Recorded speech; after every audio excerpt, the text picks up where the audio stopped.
you've all raced with each other as teammates. Who's the best teammate to have? Greg Murphy? Neither of these two. Rick Kelly.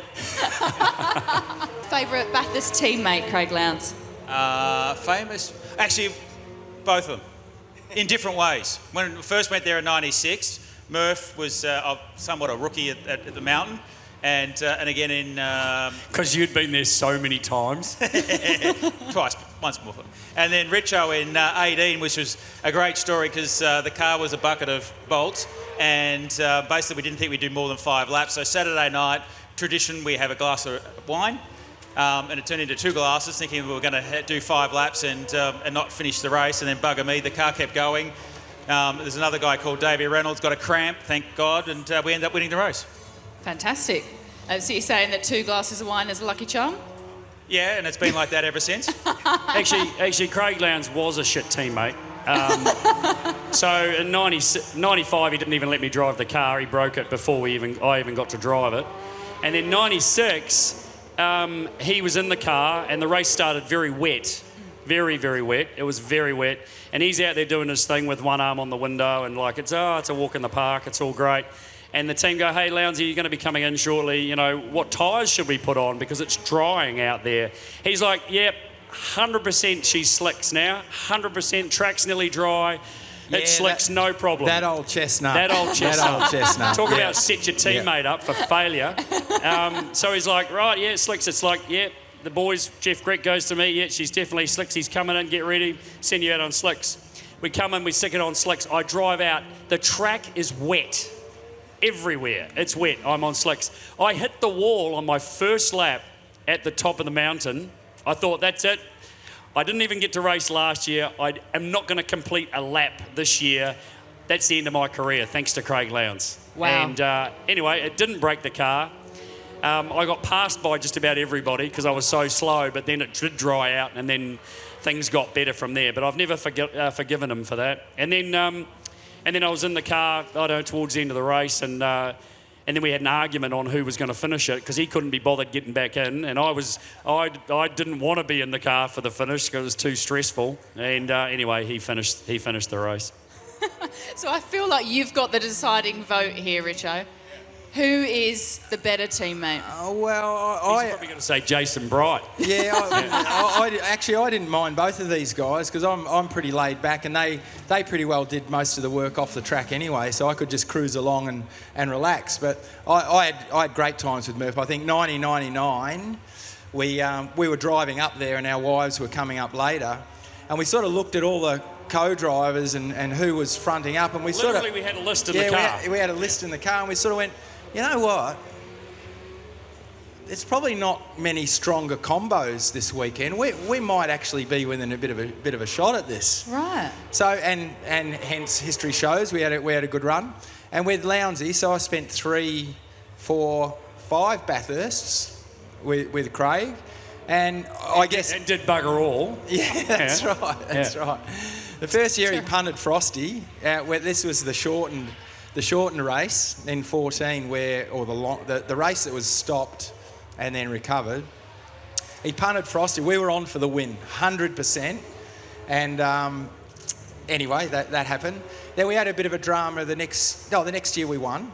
Yeah. 15 we won. Yep. Then the next year we had a gear lever break. Yep. While you were in the car? Well, I broke the gear lever, and then the last two, the wet one was a bit of a handful. The car wasn't that good, but then in 18, we didn't even think we were going to do 5 laps because the car had been so bad in practice, and we went out and won it. So these guys are all right. Not too bad. I feel like everyone's just setting up Craig Lowndes. This is just dish on Craig Lowndes Day. It's very annoying. I mean, I'd won 4 Bathursts and he'd won 1. And now he's got how many? 7. Oh, for God's sake. I know. It's like, I'm going to win more Bathursts than Craig Lowndes, and then he went in one a whole plethora of them late in the piece. So it was very annoying. Overachiever.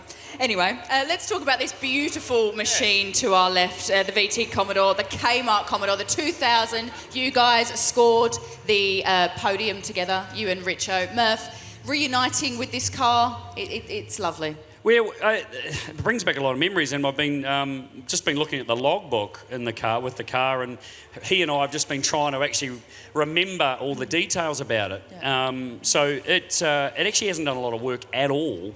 This car, it's really it's sort of sat for a very long period of time. We only did a couple of races with it in 2000, which was the end of our time at Gibson sort of Motorsport. Yep. And then it did some races in 01, and then it sort of only changed a couple of hands, but it's done very, very little work. So if you have an up-close personal look at it, it's incredibly tidy, very cool car. And we ran it as basically an endurance sort of special towards the end of 2001.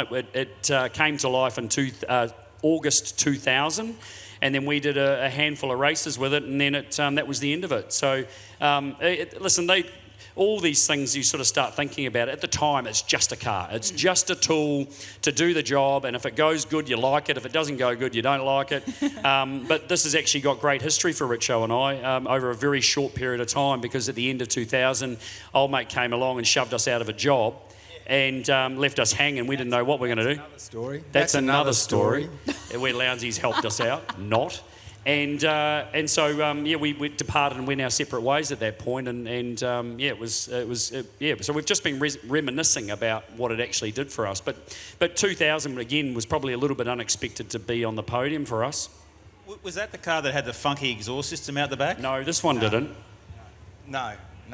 But so the race was really, really wet in 2000. Yeah. Really wet all day. There wasn't too much dry stuff, and I think my recollection of that race was really just trying to survive in some of the stints. But the car was quite good in the wet. It was quite good, but there was the conditions were changing so much. But generally, it was a really wet race, and that's one that Gary Rogers won with Garth and Bargs. Yeah. And that's the great thing. So it's your first time at the Adelaide Motorsport Festival, as it is for you as well, Murph. Craig, you're here all the time, which is great. But you guys, that's the whole thing. It's immersing ourselves in this history, in these legacies. And that's what you're doing the whole time you're around, isn't it, everyone? Everything you pass, you're like, oh, I remember that. Oh, I remember that. And I had to host a tour in the touring car Legends paddock on Friday. And I just stood in front of these cars going, they just bubble up something inside you, that nostalgia. As you're saying, at the time, it is a tool for you, but now it bubbles up so much for you in terms of memories and achievements as well. Yeah, look, it does. And the period of supercars at this time, like supercars was really coming on strong. You know, there were lots of new names in the sport, but it was on free-to-air TV. Yeah. Basically, the creation of the Adelaide or the Clipsal 500 at the time in 1999, it really changed the game. Like that one event changed the game for supercars. And I think it was just a period of time where the whole thing flourished, didn't it? Like it was just really, really good. So you're right, coming back and looking at these cars, they're very simple cars, even at this period. But they are so good to drive. They are. They move around and they understeer and oversteer, and the tyres go off, and you've got to manage the brakes, and there's a lot to them. So I think as time evolved, and it's just the way things go, everything gets better and develops. You know, we ended up with cars that you could just drive flat out for 1,000 kilometres, no questions, no problem, didn't have to manage anything. But maybe it took away a bit of the, you know, they got more downforce, they got planted to the ground, the performance was faster. But in some, you know, I really like this era of my career because there was just so much going on, and you could really contribute as a driver with the team to make the result better. Oh, you all three of you have contributed to this sport in such massive, massive ways. I know you did just mention the very, very first, the Adelaide 500. Annoyingly, Craig Rounds won that one as well. Not annoyingly. I agree. He was really annoying. He was really annoying. I do agree with Murphy. But what was... You want me to go? I'll sit in the crowd and you can talk about me there. No, we prefer to do you it can sit here and we can talk about you. It's fine. No problem. But what was amazing about that is, so that race was in two halves. So in the Saturday, there was the laps, 75 laps. Yeah, correct. And then the Sunday, it was 75 laps. And you had to be leading Saturday to be in the race for Sunday as well. However, you had a penalty that saw you start at the back of the grid. Even though you'd start from 35th on the first stint, you started from the rear of the grid on the Sunday and still bloody won the thing. The guy's just amazing on these streets. No, annoying. Again, very annoying. Yeah. But the interesting is, as both of them have said, the era of this car and around that time was really special because ergonomically inside the cars, as you said, they're quite basic, but we had a big input because this race here actually taught us that we were still a long way away from where we wanted to be with the ergonomics of the heat, and you saw the exhaust used to come out both sides, and then of course we put it out the passenger side because of the heat, and we were sitting on a muffler. So the race here in '99 taught us a lot about the ergonomic side of it. So it was a great era for us, and I do remember that race because actually I got to thank Scaife because we both come into the pits. The vent guy actually put his vent bottle upside down and on the last pit stop, and of course it caught fire because the vent went down instead of up. And then he had to come to an extra stop. So he was actually leading the race. I was running second at the time. So Scaife had to come in for another extra stop. What a shame. I know. I was gutted for him. Still gutted. I still gutted. Yeah. It was almost like the race up in Darwin. He was leading. How many times has he reminded you of that? Oh, every time. Yeah. Yeah. He Pretty broke much. an engine. I passed him with 100 metres to go. He thought I was going to sit behind him and roll across the start line. Bugger that. No favours for But Scaife. the first day that we did that, Yep. and we probably had started a bit of the whole thing around the training, right?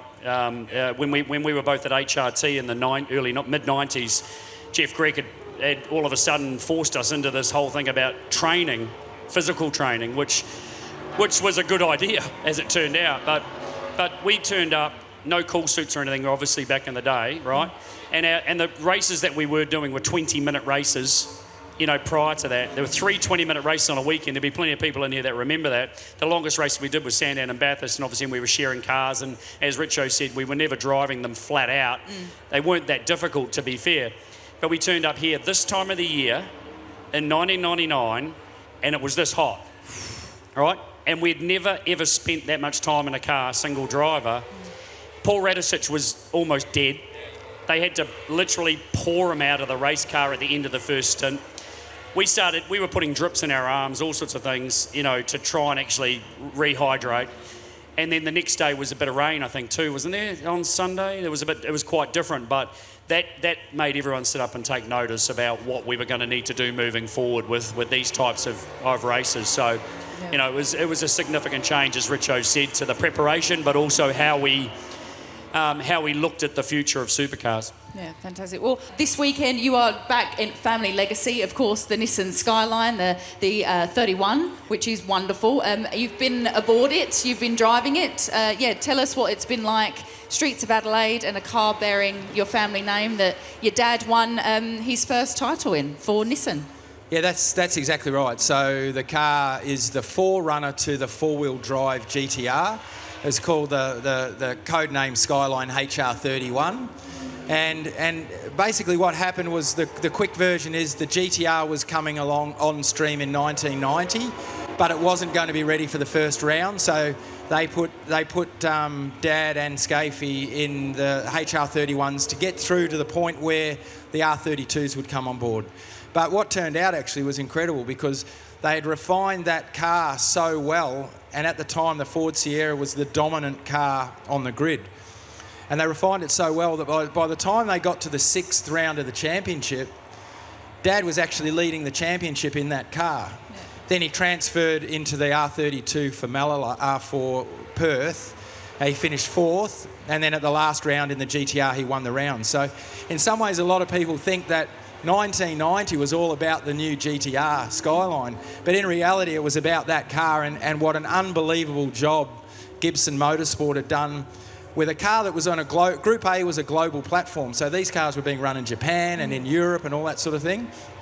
And they were the only team really to ever won a championship outside of Japan in that car. So it's a very, very special car for lots of reasons. A, because it's Dad's car.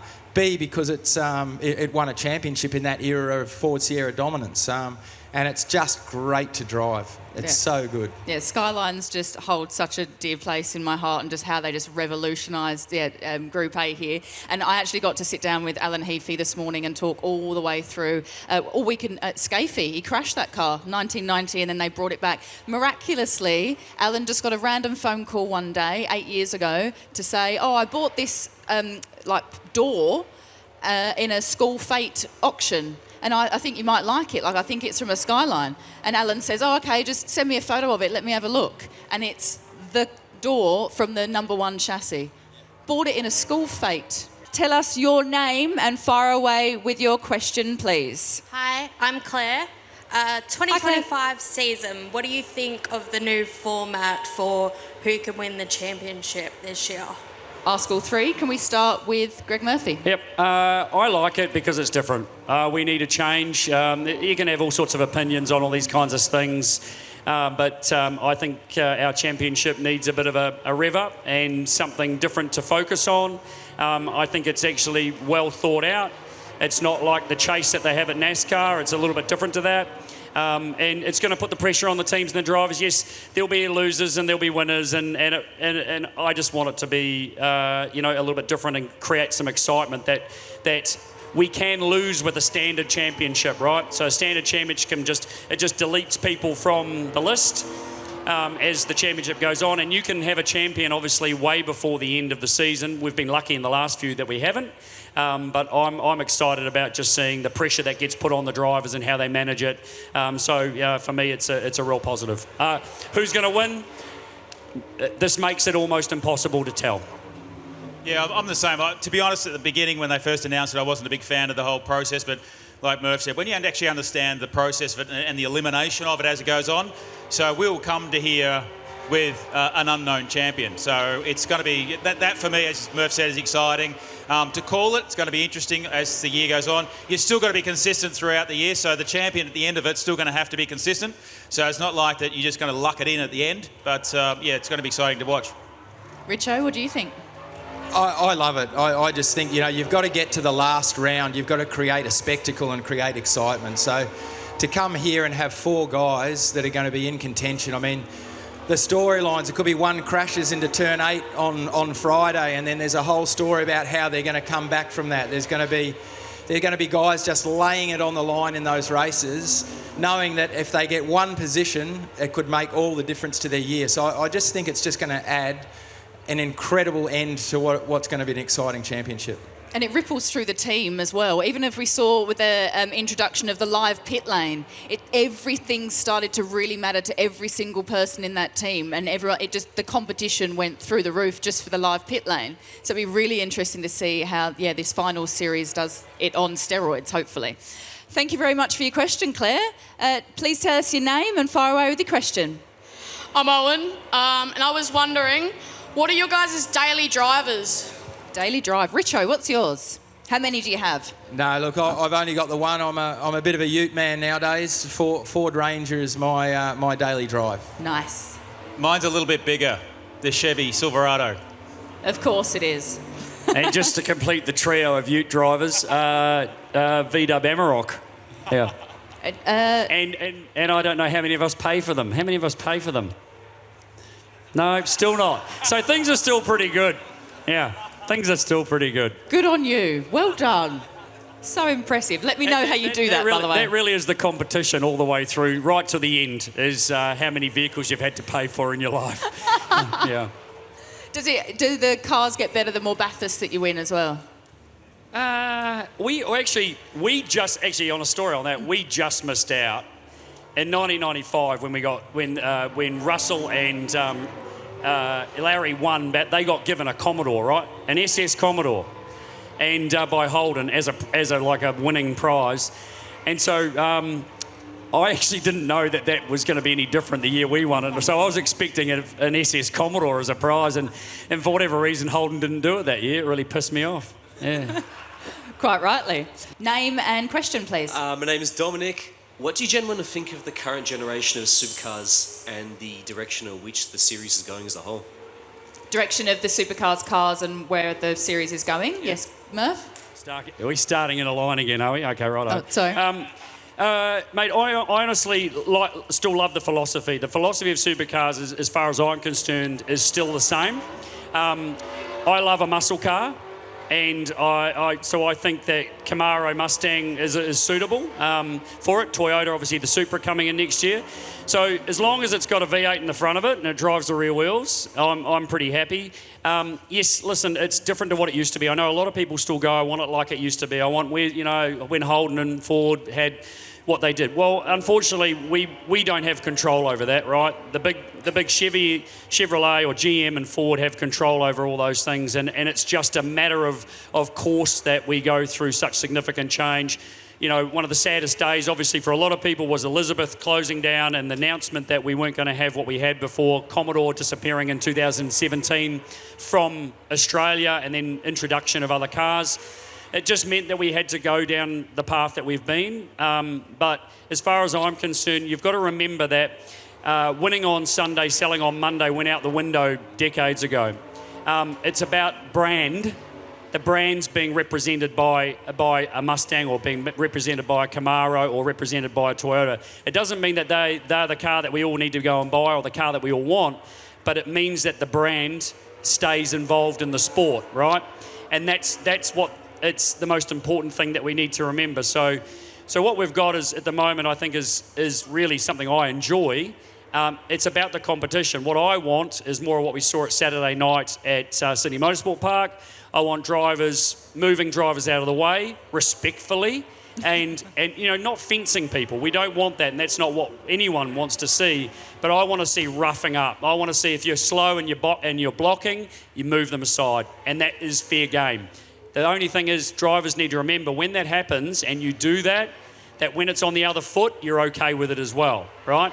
So competition, side by side, close racing, that it has me standing up out of my seat, which it was on Saturday night at Sydney Motorsport Park.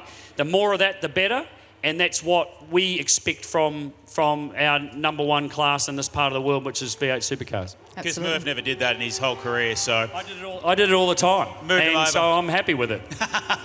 The only thing I'd add was that there's obviously the current cars are very similar. I actually said it's like driving this era again, because the cars move around. We've taken a lot of aero off the car. The only thing that I probably disagree with was not having the anti-roll bar adjustments in the car, because it's an element for a driver to be able to utilise that to get a better balance and also look after the tyre. So the only add I would have to the current car is to put the anti-roll bar adjustments back in them. And there's no reason why they can't do that, but it needs to be a control item, because the anti-roll bar adjustment thing got absolutely ludicrously out of control, right?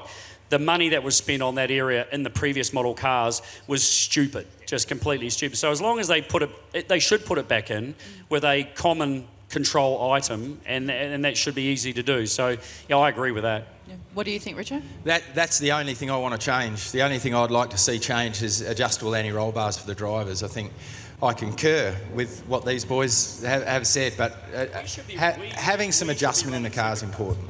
We should be running supercars. Oh, yeah. Are we okay with that? Who votes that we three should be running supercars? That's unanimous. Yeah, we'll get rid of Scaife. Who? Yeah, that's right. What's he done good? I think we've got time for one more question, please. Fire away with your name and question. Hi, I'm Arshna, and I was wondering, what is that moment in your career that felt like I have made it in motorsport? They've all got to pause to think.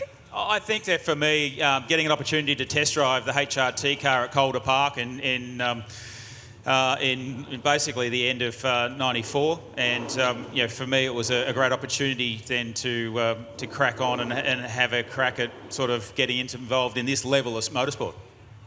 Murph? Sorry. Yeah, we're pretty fortunate in our timing, right? We're all similar age.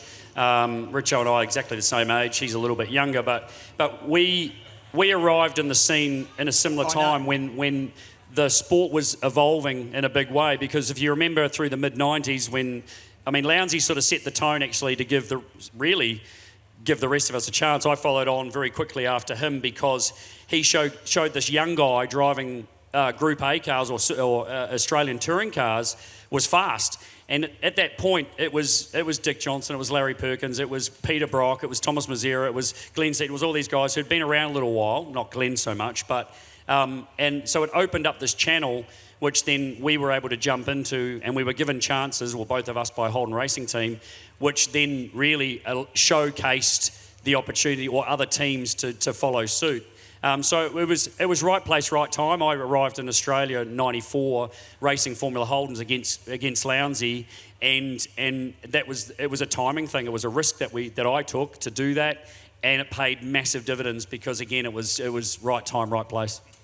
Wonderful. I think from my perspective, it was probably a little bit earlier. I thought I came out of go-karts. I didn't do a lot of running in go-karts, but then when I got into Formula Ford, it was probably the light bulb moment was when I had my first win in Formula Ford. I actually thought, this is possible. You know, it's possible that I could do something more than this. So for me, it was probably then. I've got a question for you. Oh. Can I ask it? Of course. No. So for us, our fathers sort of, or your dad was involved in motor racing. Mine was also, but in a different way. They weren't drivers. Mine wasn't until actually a lot later. Yeah, true. Yours was. So what was it like growing up in a father and knowing Clay's standing over here as well? So you got 3 generations of the Richards family. It's got to be harder on you because you're almost compared to your father. Yeah, maybe I'd agree with what you say, but for me it was never like that. I never thought that I was guaranteed a place on a grid in a car anywhere. I just went out every day to do the best that I could, and there's no question that having the name Richards didn't hurt my progression through my career. But in some cases, I just went out every day, did my best, got some results, and that led to opportunities, and it was great. So for me personally, I'm not sure about Clay. I mean, we don't talk about it. Again, we go car racing as a family. So I do the majority of the work on the race cars that we prepare for Clay. Clay races in the Toyota 86 series. And we do it out of our garage at home because that's the best way I think that we can do that. And then he can only blame me when it goes wrong. And of course, your daughter Priya as well. She partaked in the Adelaide Rally last year, which is really cool. Yeah, my daughter Priya, she's fantastic. She works in the media alongside the supercars paddock and for supercars sometimes. So we're fully entrenched in motor racing still, even though day to day I'm not, but definitely on the weekends, and the kids are somewhat involved. It's really, really nice. But we are all very thankful that all 3 of these men have been involved in our sport, been incredible ambassadors for it, and entertained us for, Greg Murphy's not going to lie, this, decades. Anyway, he's coming at me. Ladies and gentlemen, please make them so, so grateful for having them. It's Greg Murphy, Steve Richards and Craig Lowndes.